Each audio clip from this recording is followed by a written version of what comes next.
क्या लग रहा है इस बार के इलेक्शन में? ये बताइए कि मैं कई सारे लोगों से बात कर रहा था, युवाओं से, तो उन्होंने कहा कि रोज़गार बड़ा मुद्दा है, रोज़गार देश में बड़ा मुद्दा है। आप किसी भी प्रदेश में जाइए, सरकार से बात करिए, वो कहते हैं रोज़गार नहीं मिल पा रहा है।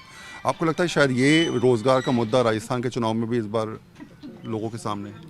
मैं पहले तो आपको धन्यवाद देना चाहूँगा और आपके सभी दर्शकों का धन्यवाद देना चाहूँगा कि आप हम युवाओं की, महिलाओं की और जो आम परिवार हैं, जो वोटर हैं, जो कि नेता केवल और केवल वोट के ही समय हमें सुनने आता है, आप उससे कहीं परे होकर एक मीडिया संवाद ही ये ऐसा एक माध्यम है जो हमारी बातों को, एक आम वोटर की आवाज़ को ऊपर तक उठाता है। मैं आपको बता दूं कि अब तक के इन 5 सालों में इस सरकार ने कोई भी ऐसा युवाओं के लिए कोई भी पहल ऐसी नहीं की कि युवा अपना सुरक्षित भविष्य कर सकें। मैं आपको बता दूं कि मैं खुद एक भरतपुर संभाग का सबसे बड़ा महाविद्यालय कॉलेज है, उसमें मैं 6 साल से संघर्षग्रस्त हूं और मैं आए दिन हमेशा छात्रों की आवाज़ उठाता रहता हूं। अभी सरकार ने, गहलोत सरकार ने एक अभियान चलाया था कि राजस्थान फिट और राजस्थान हिट के नाम से।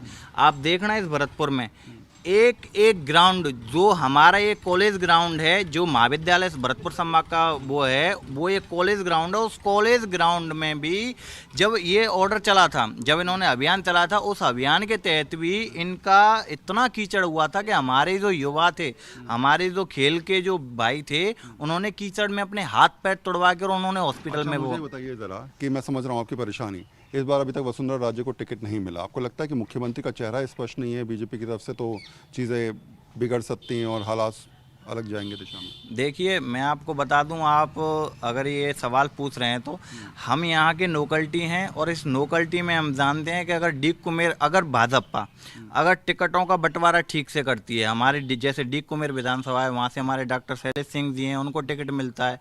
और हमारे वो हमारे क्या बोलते हैं, नदबई विधानसभा से अगर राजवीर जी, मतलब सही सही आदमी को टिकट हाँ, मिले आपको सही लगता है? आदमी को अगर तो लेकिन टिकट मिलती मुख्यमंत्री है। के नाम पर भी आपको लगता है ना, कई बार जो है वो चर्चा होती है, उसके आधार पर सब चीज़ें व्यवस्थित होती हैं, तो मुख्यमंत्री का नाम तय ना हो पाना भी बहुत मुश्किल वाला है। नहीं, मुख्यमंत्री का नाम तय होना ना होना ये तो एक शीर्ष नेतृत्व तय करता है। आपको पता है कि पहले इस कांग्रेस सरकार ने सचिन पायलट के नाम पर, मुख्यमंत्री के नाम पर इन्होंने झूठे वादे करके सरकार को रिपीट किया। लेकिन भारतीय जनता पार्टी अगर इस बार टिकटों का बंटवारा ठीक से करती है, अगर वसुंधरा जी का होना, मुख्यमंत्री किसका होना, ये शीर्ष नेतृत्व तय करेगा, फिर प्रदेश नेतृत्व तय करेगा। पर अब तक का जो हमारा वो है, हमारी जो बात है वो है पहले यहाँ विधानसभाओं से अपने प्रत्याशियों को निकालना। विधानसभा के अगर प्रत्याशी निकलते हैं तो हमारा शीर्ष नेतृत्व और राष्ट्रीय नेतृत्व तय करेगा कि किसको वसुंधरा को बनाना है या फिर राजेंद्र राठौर जी को बनाना है, किसी और को अच्छा, बनाना है। ये बात जो मैं आपसे पूछ रहा हूँ कि अभी तक टिकट नहीं मिला है वसुंधरा राजे को, आपको लगता है कि शायद एक नाराज़गी हो सकती है? जो फूट की बात आती है, दो धड़े बटे हुए हैं, ये स्थिति और ज़्यादा बीजेपी के लिए मुश्किल खड़ी कर सकती है। कांग्रेस में एक तरफ वैसे ही घमासान चलता रहता है, बीजेपी भी उसी हालात में पहुंच गई है, तो आम लोग तो तय ही नहीं कर पाएंगे कि आखिर किसको चुने किसको ना चुने। सर, ये हर पार्टी में चलता है, बीजेपी हो या कांग्रेस हो। बाकी मेरे को तो लगता नहीं कि बीजेपी में कुछ ऐसा है।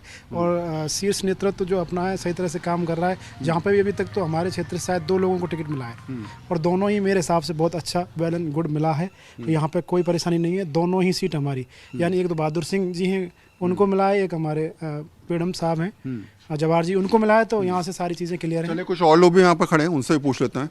मेरा सवाल सिर्फ आपसे इतना है, पॉलिटिकल पार्टी का हम नाम नहीं लेंगे अब, कोई नहीं, हमें ना बीजेपी ना कांग्रेस की बात करूंगा, मैं सिर्फ आपकी बात करूंगा। आपके हिसाब से ऐसे कौन सी वजह है जिसकी वजह से आप वोट डालेंगे और सोचेंगे कि ये काम हुआ नहीं है या ये काम हो गया? 2 काम बताइए। मेरे कहने से ये है कि ना तो बीजेपी सही ना कांग्रेस सही, दोनों पार्टी ये मिले हुए हैं।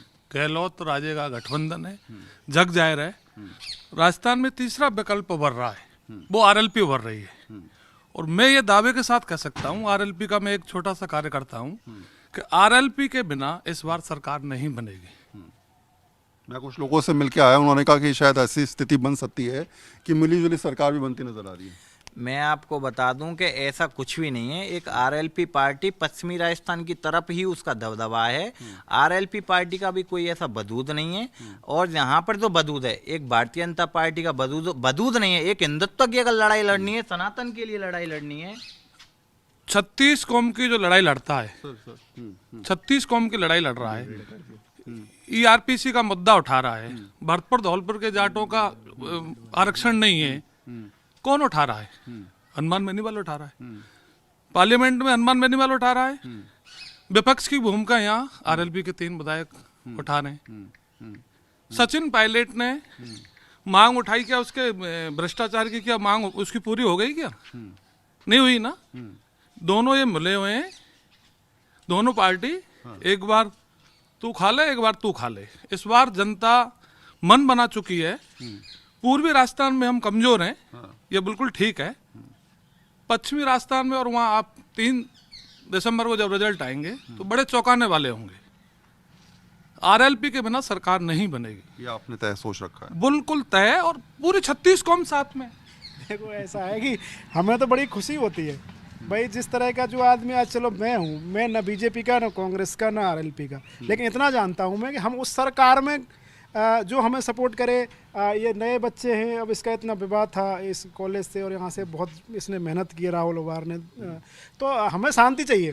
अब वो हमें आरएलपी दे दे, बीजेपी दे दे, कांग्रेस नहीं दे पाई तो उसको अभी उखाड़ फेंकने का मन बना लिया है। तो हम तो इसमें भी तैयार हैं कि अगर मिलीजुली सरकार बनती है तो आरएलपी बीजेपी के साथ मिलकर बनाए और हमें सुरक्षा, पूरे नागरिकों को सुरक्षा दी जो है वो गठबंधन जनता तय कर रही है, वो तो सीट आएंगी तब पता चलेगा, उसके बाद देखा जाए कौन किसके साथ जाता है। अभी आरएलपी अपनी पूरी तैयारी से है, दमखम से, और 200 सीट पे चुनाव लड़ेगी। इस बार आप तो नहीं लड़ रहे चुनाव? नहीं, मैं नहीं लड़ रहा, मैं तो एक कार्यकर्ता हूँ छोटा सा। मैं आपको बताऊं, अभी इन्होंने कहा है कि आरएलपी मजबूत है, और इस मीडिया के माध्यम से मैं तो खुद कहना चाहता हूं कहीं ऐसा ना हो कि हनुमान बेनीवाल जी ही अब की बार चुनाव हार जाएं, क्योंकि उनके सामने एक ऐसा शख्सियत लड़ने वाली है, उनके सामने एक ऐसी महिला शक्ति लड़ने वाली है कि आने वाले चुनाव में ज्योति मिर्धा को राजनीति में लाने वाला हनुमान बेनीवाल है, जग जाहिर है।